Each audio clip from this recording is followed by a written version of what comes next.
The world dissolved into a searing orange blur. It was 7 a.m. on a July morning in 2018, and 18-year-old Joe DiMeo, a normally tireless kid from New Jersey, was driving home from a long night shift at a food testing lab. He'd been working extra hours, fueled by a singular goal: upgrading his beloved Dodge Challenger. Joe was the kind of guy who thrived on minimal sleep, always buzzing with energy, always chasing the next thing. He was just 10 minutes from home, that familiar stretch of road he'd driven countless times. Then, everything changed. His eyelids grew heavy, a fatal moment of fatigue. The car swerved, flipped, and erupted in flames.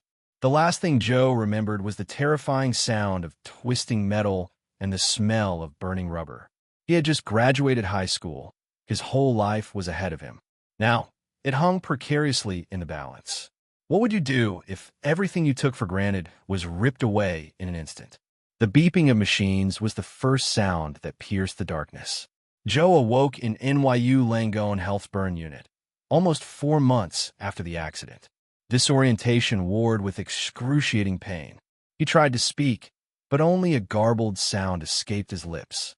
His parents, their faces etched with worry and a fragile hope, were at his bedside. Their tears told a story he couldn't yet comprehend. Slowly, agonizingly, the truth dawned. The fire had ravaged his body. His beloved Challenger was gone, a twisted wreck, but that was the least of his losses. His features, his fingers, they were gone. The reflection in the mirror, when he finally dared to look, was a stranger, a horrifying, bandaged mask where his face used to be. The initial days were a blur of pain medication, skin grafts, and the crushing weight of despair. He was forced to move back in with his parents, his independence stolen. Simple tasks, eating, drinking, even scratching an itch became monumental struggles. He felt like a prisoner in his own body. He wanted to give up. He almost gave up, but his family's unwavering love and a flicker of his old fighting spirit kept him going. Then, Dr. Eduardo Rodriguez, a renowned plastic surgeon specializing in face transplants, entered the picture. He presented Joe with an audacious, almost unbelievable option: a face and double hand transplant. It was a procedure so complex, so risky, that it had only been attempted a handful of times in the world. The odds were stacked against them. But for Joe, it was a lifeline, a chance to reclaim a semblance of his former life. After weeks of agonizing deliberation, fueled by a desperate hope and the unwavering support of his family, Joe made the decision. He would face the unknown. The operating room was a hive of controlled chaos. Over 140 medical professionals, surgeons, nurses, anesthesiologists, technicians, moved with a practiced, almost balletic grace. The air crackled with tension and the quiet hum of sophisticated equipment. This was not just a surgery. It was a symphony of skill and dedication, a testament to the power of human collaboration. For 23 grueling hours, Dr. Rodriguez and his team meticulously worked, layer by layer, connecting blood vessels, nerves, and tissues. The donor, a 47-year-old man whose identity remained anonymous, had given Joe a second chance at life. The surgery was a race against time, a delicate dance between life and death. There were moments of intense pressure, critical decisions made in split seconds. The weight of responsibility on Dr. Rodriguez's shoulders was immense. This was his most ambitious endeavor yet, breaking new ground. Finally, after what felt like an eternity, the last stitch was placed. The exhausted but elated team exchanged glances of relief and quiet triumph. The surgery, against all odds, was a success. Joe DiMeo had a new face, new hands, and a new lease on life. The news spread like wildfire. The days following the surgery were a brutal test of endurance. The pain was relentless, the swelling grotesque. Rejection was a constant threat. But Joe, surrounded by the unwavering care of his medical team and the constant presence of his parents, fought back. Physical therapy was agonizing. He had to relearn everything: how to speak with his new lips, how to eat with his new mouth, how to grasp with his new hands. Each tiny victory, each minuscule movement, was a monumental achievement. The first time he managed to form a coherent word, tears streamed down his mother's face. The first time he managed to hold a spoon, his father choked back a sob. These small moments, seemingly insignificant to an outsider, were testaments to Joe's indomitable spirit. But the physical challenges were only half the battle. The stares, the whispers, the averted gazes, they were a constant reminder of his difference. He would catch people staring, their eyes filled with a mixture of curiosity, pity, and sometimes fear. It was a painful process, learning to navigate the world with a new face, a new identity. Slowly, painstakingly, Joe began to rebuild his confidence. He reconnected with old friends, who, after the initial shock, embraced him with open arms. He found solace in new hobbies, discovering a passion for photography, capturing the beauty of the world through a different lens. He started to document his recovery journey on social media. It wasn't about seeking attention. It was about connecting, about sharing his story, about finding strength in vulnerability. And it was through this online world that he would find something truly extraordinary. Jessica Kobe, a nurse from Ohio, stumbled upon Joe's Instagram page. His story resonated with her deeply.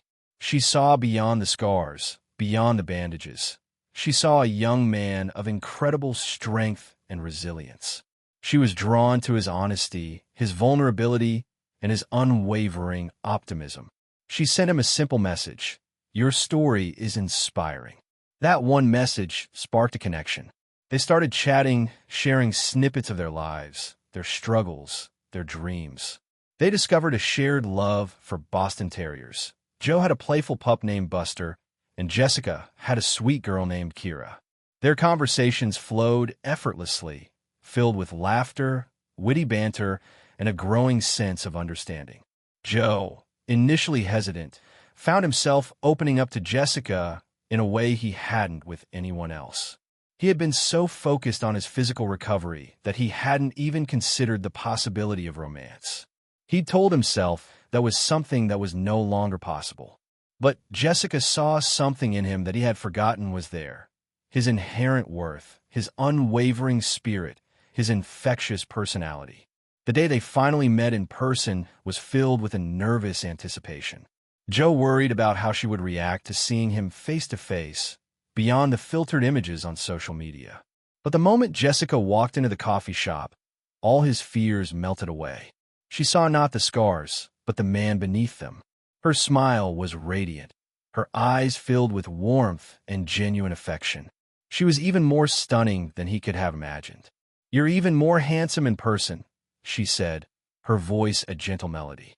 Her words, so simple, so honest, shattered the last vestiges of his self-doubt. He noticed how confidently he walked, how well he dressed, how his stories drew her in. Their relationship blossomed organically. They went on dates, walks in the park, movie nights, quiet dinners. They shared intimate moments, whispered secrets, and built a bond of trust and mutual respect. Joe found himself falling deeply in love with Jessica's kindness, her compassion, and her unwavering belief in him.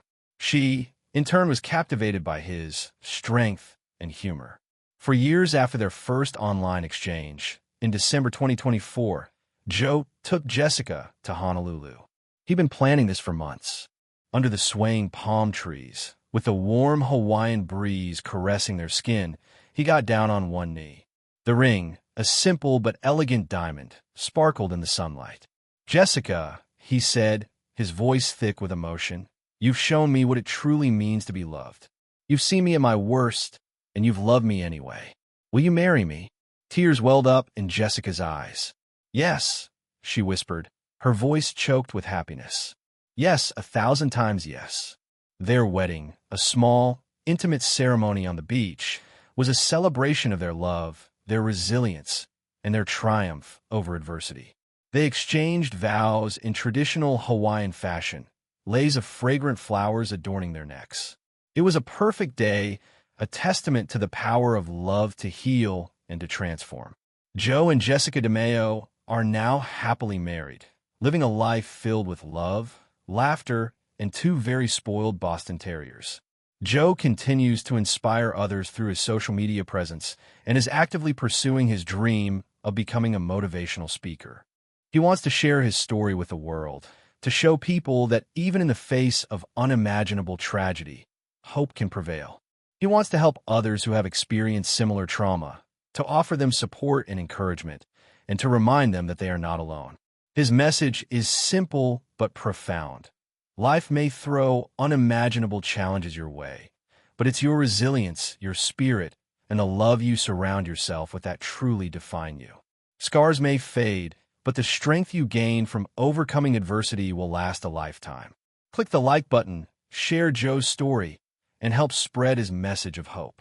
Consider learning more about face transplant research and supporting organizations that assist burn victims and those undergoing life-changing surgeries. Every share, every like, every act of kindness can make a difference. Joe's journey is a reminder that even from the ashes of tragedy, beauty and love can rise.